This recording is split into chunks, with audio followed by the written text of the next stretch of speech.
que les Corses s'expriment, pour qu'ils montrent leur désapprobation face au refus étatique français de prendre en compte la légitimité du vote des Corses et la légitimité historique du droit des Corses. Le constat de la négation de l'expression démocratique de la Corse par des votes unanimes en faveur du courant patriotique, des votes à l'Assemblée de Corse pour demander une solution politique globale, et on a une cohorte de ministres qui est venue ici pour nous signifier la fin d'un match qui en fait n'a jamais commencé. On considère qu'on est en position de rupture et on considère que l'ensemble des courants patriotiques doivent se repositionner pour intégrer cette nouvelle donne et pour réimposer un rapport de force populaire pour faire fléchir Paris. Nous considérons que la position du gouvernement actuel est indigne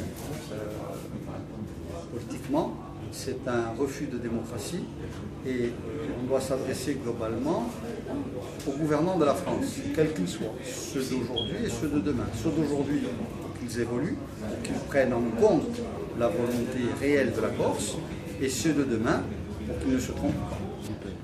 Dans un premier temps, on doit aller vers les personnes qui nous sont les plus proches, mais il est certain que la Corse a besoin de se retrouver autour d'un programme fort.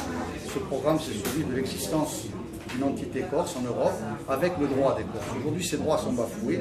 Chacun peut y trouver sa vocation, mais nous espérons dans un premier temps agréger l'ensemble des composantes patriotiques et au-delà d'élargir pour qu'il y ait une véritable manifestation populaire, un sursaut qui impose une prise de conscience parisienne à un niveau élevé. Cette position, en tout cas,